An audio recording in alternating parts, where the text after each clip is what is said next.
tant de chevaux à la langue pendante. Je suis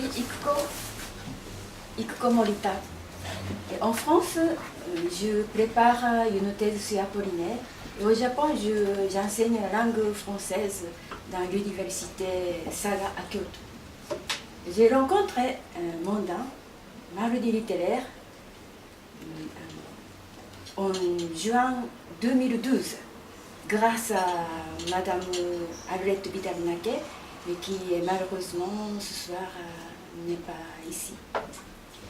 Et en rentrant de cette soirée, il m'a dit qu'il enverrait ses manuscrits inutiles. Il m'a dit de le dire.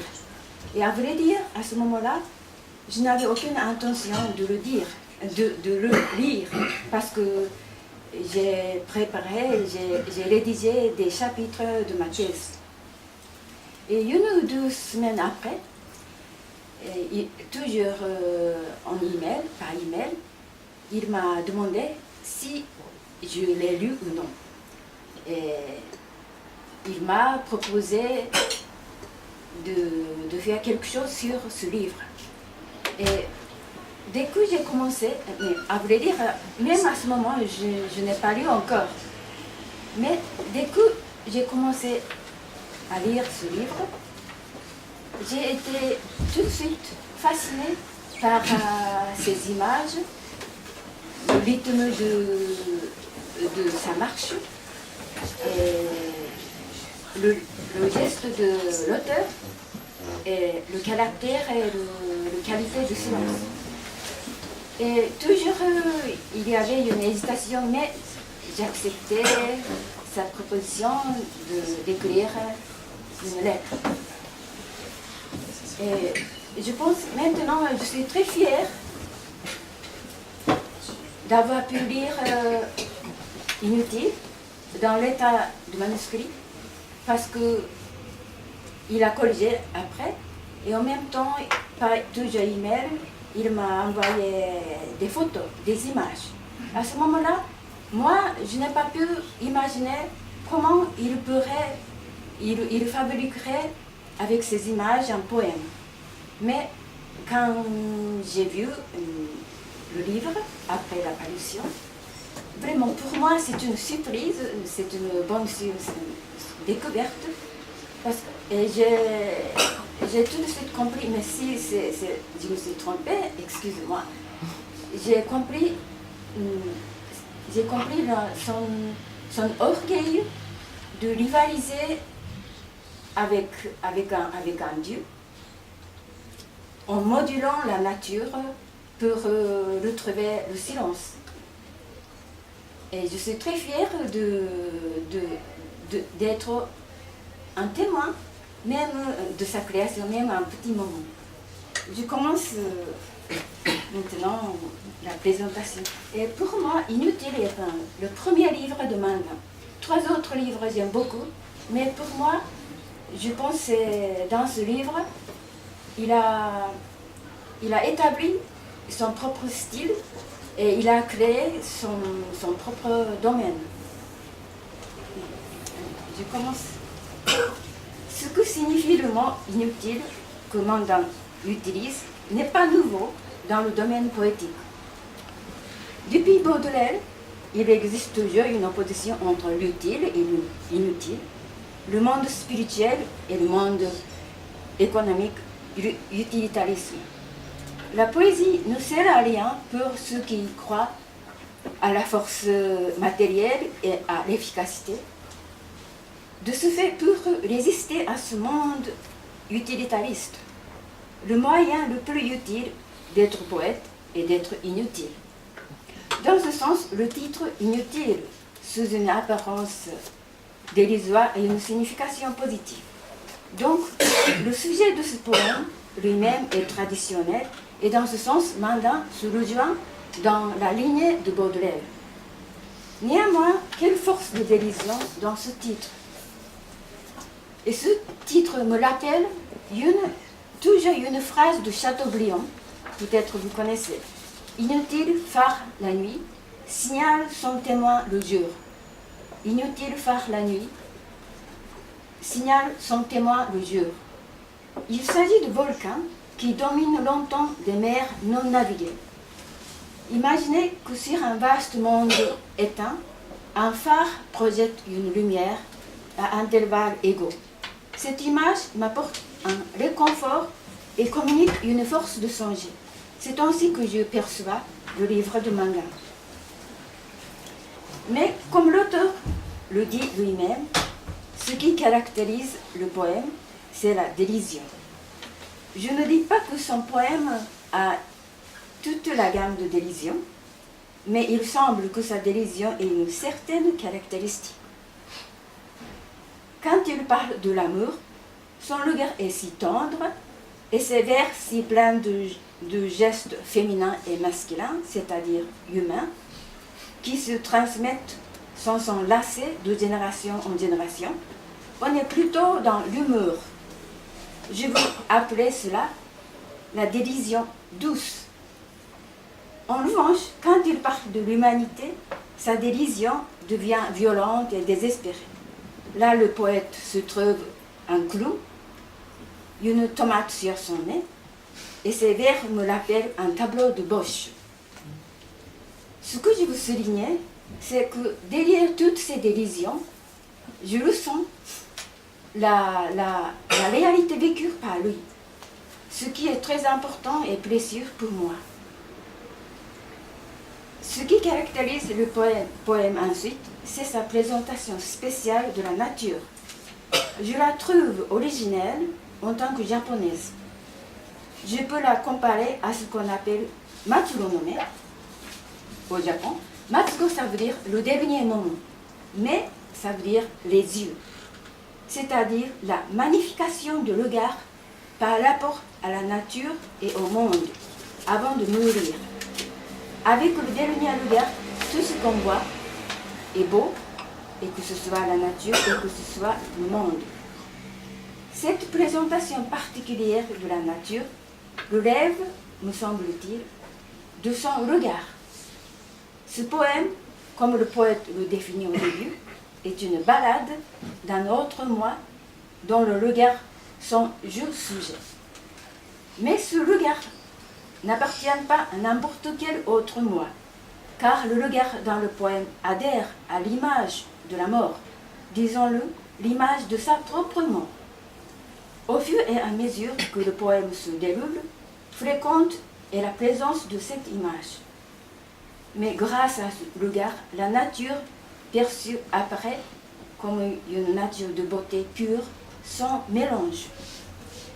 Par exemple, le poète parle de la réfraction de la lumière à travers la rosée retenue par les fils d'araignée et de l'ombre qu'elle entraîne à travers une multitude de jeux et de mouvements.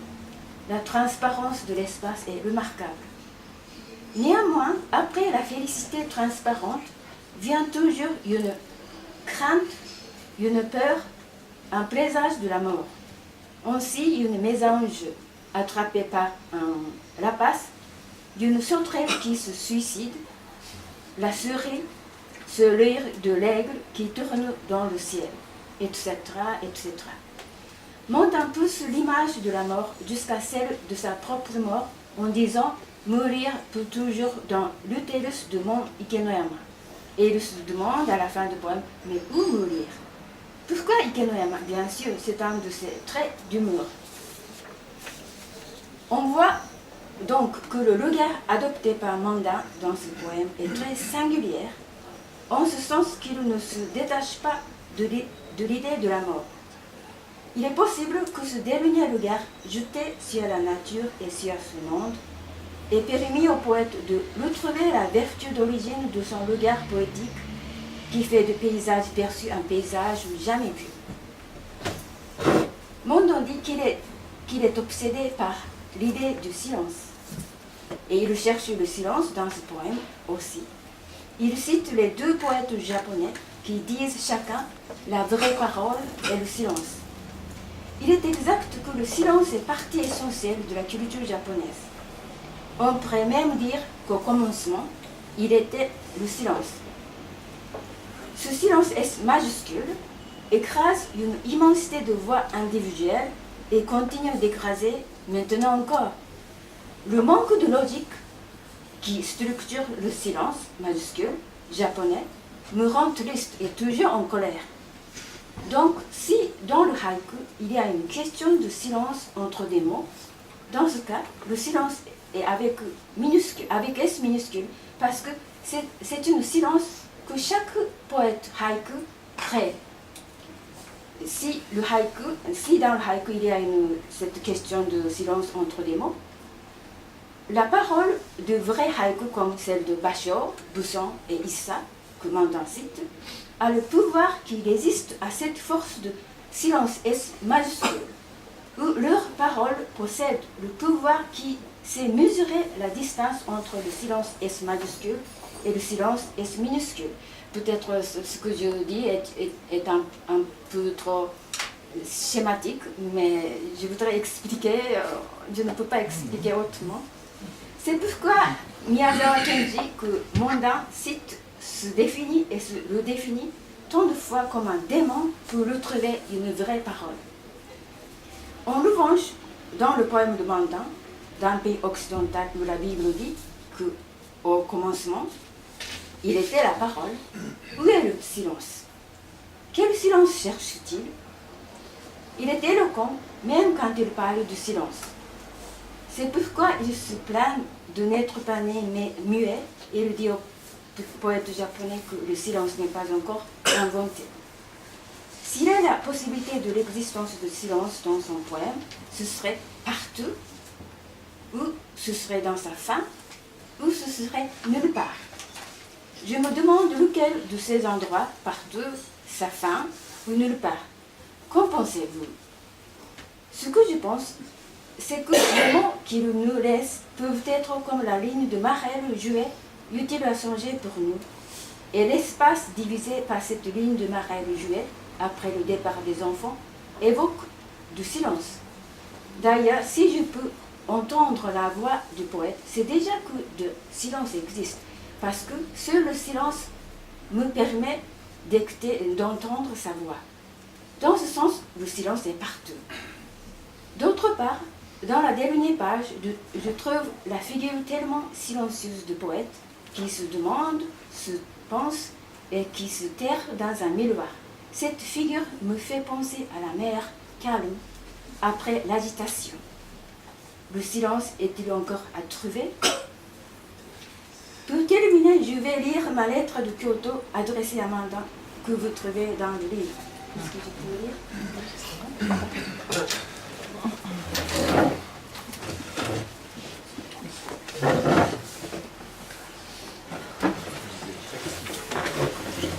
Non.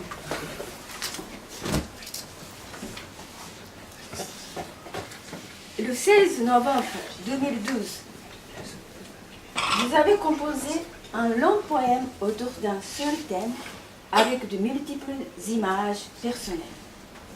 Quelle aisance vous avez dans la poésie? Quand vous mettez au début de vers, lorsque moi me dites « je deviens inutile », votre voyage vers une terre inconnue a déjà commencé. Vous dites être utile à vos incertitudes, car c'est le lieu créateur de l'œuvre poétique et générateur de vie, lieu qui se trouve entre le moi et l'autre, l'utile et l'inutile, la vie et la mort, et celui que vous reconnaissez dans la différence éternelle de l'homme et de la femme. Vous ne prononcez pas ouvertement le jeu sujet, mais ce n'est qu'une apparence. Vous êtes comme une toile d'araignée magnifiquement tissée. À travers cette toile, vous regardez, sentez, entendez et même touchez le dehors, l'autre. Cette image me suit tout au long du poème. De la nature, vous faites un microcosme original où le poète fait vagabonder l'imagination et libère l'esprit.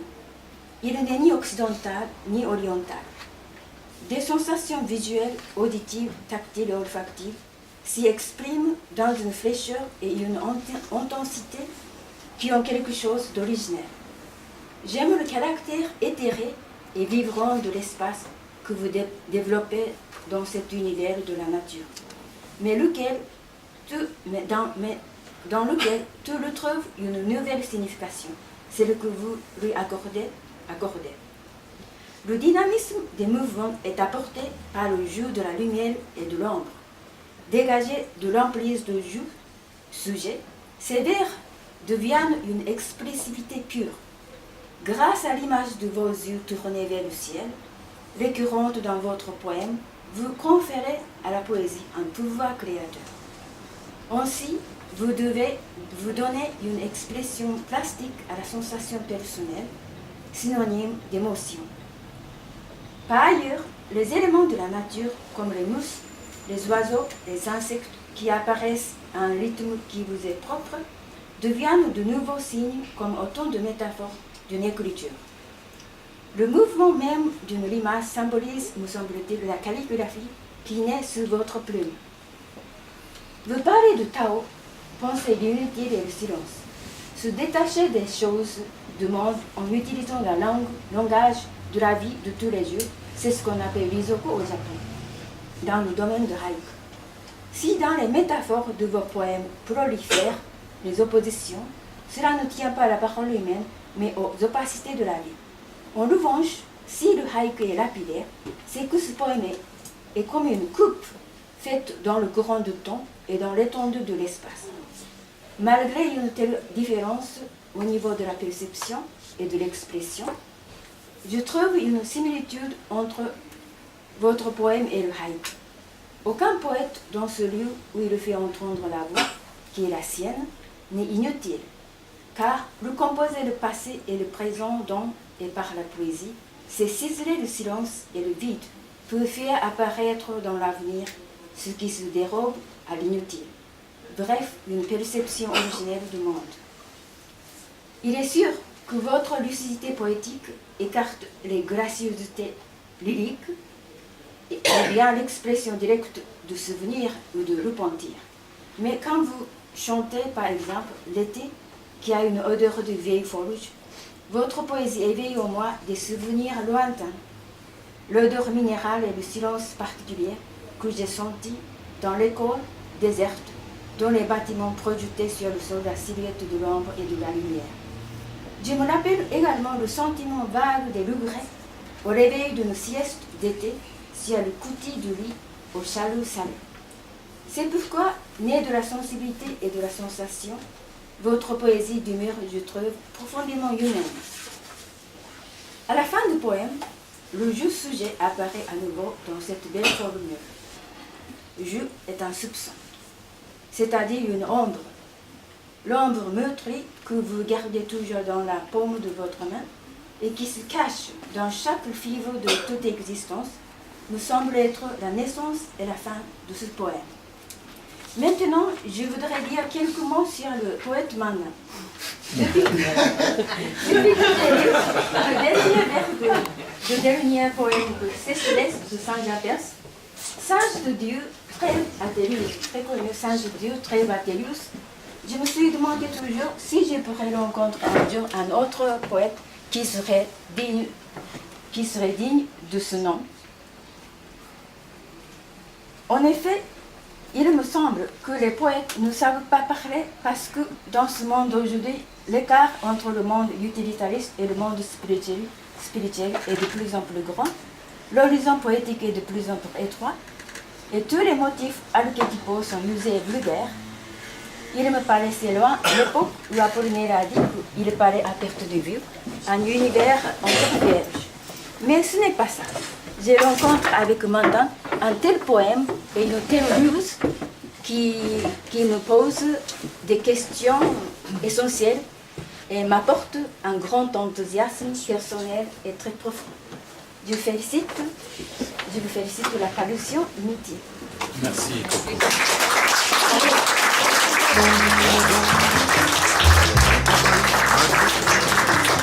De leur piano grinçant, tant de marées